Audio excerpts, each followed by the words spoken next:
कल्याण society Indore की posh societies में से एक थी। कल्याण सोसाइटी में एक लड़का था रवि। वो बहुत समझदार था और उसे क्रिकेट खेलने का बहुत शौक था।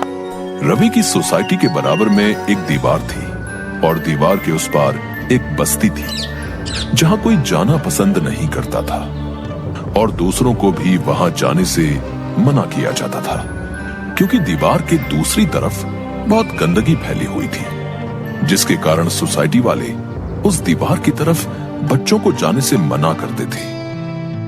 एक दिन सोसाइटी के पार्क में उसी दीवार के पास बच्चे आपस में बात करते हुए, राहुल यार बहुत बोर हो रहे हैं, क्या करें? यार इन पूरी गर्मियों की छुट्टियों में ना तो हम कहीं घूमने गए और ना ही कोई क्लासेस ली। हाँ यार सही कह रहे हो, चलो क्रिकेट ही खेलते हैं। हाँ सही कह रहा है, चलो वही खेलते हैं। सभी लोग क्रिकेट खेलने लग जाते हैं। क्रिकेट खेलते खेलते अचानक रवि की बॉल उस दीवार के पार चली गई। जाओ बॉल लेकर आओ। तेरी वजह से बॉल उधर गई थी तो तू जा लेने बॉल, हम नहीं जाएंगे। वैसे भी घर वाले मना करते हैं उस तरफ जाने को। ठीक है तो तुम लोग यहीं रुको, मैं अभी आता हूँ। रवि उस दीवार से कूदकर बस्ती की तरफ जाता है और जैसे ही वो उस दीवार की तरफ पहुंचता है तो देखता है कि वहां जगह जगह गंदगी का ढेर लगा हुआ है। चारों तरफ बस गंदगी ही गंदगी है। अरे यहाँ तो कितने गंदे लोग रहते हैं, हर तरफ बस गंदगी ही गंदगी है और यहाँ के लोग भी यहाँ की सफाई नहीं करते। बहुत गंदगी है यहाँ तो। तभी वहां एक आदमी आता है।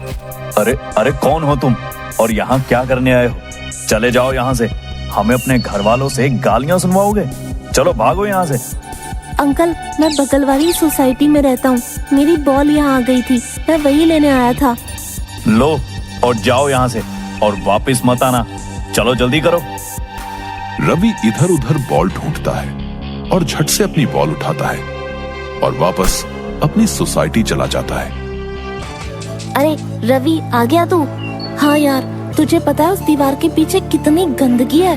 अच्छा इसीलिए ही घर वाले वहाँ जाने से मना करते हैं। क्यों ना हम सब मिलकर वहाँ की सफाई करें? नहीं नहीं मैं तो नहीं जाऊँगा, वहाँ तुम लोगों को जाना है तो जाओ। हाँ मैं भी नहीं जाऊँगा, मेरे मम्मी पापा मना करते हैं वहाँ जाने से। इतना कहकर दोनों वहां से चले जाते हैं, लेकिन रवि के मन में वही बात चलती रहती है कि कैसे वहां की सफाई की जाए। वहाँ रहने वाले लोग इतनी गंदगी में कैसे रहते होंगे? टीचर ने हमें बताया था कि गंदगी में कितनी बीमारियां हो सकती हैं। इनमें से तो कोई मदद करेगा नहीं, मुझे अकेले ही सफाई करनी होगी। रवि अपने घर से झाड़ू उठाता है और चुपके से छुपकर झाड़ू दीवार के उस पार फेंक देता है और फिर खुद दीवार पर चढ़कर दूसरी तरफ चला जाता है। जैसे ही वहां पहुंचकर काम करना शुरू करता है तो वहां एक औरत आ जाती है। अरे तुम यहाँ क्या कर रहे हो? चलो जाओ यहाँ से। मैं तो यहाँ की सफाई करने आया हूँ, आप ऐसे क्यों डांट रही हो मुझे? जाओ जाओ जाकर अपना काम करो, चलो जाओ। यहाँ भला सफाई की क्या जरूरत है, सब कुछ अच्छा तो चल रहा है। लेकिन आप मेरी बात तो सुनो। उस औरत ने रवि की एक बात भी नहीं सुनी और उसे वहां से भगा दिया।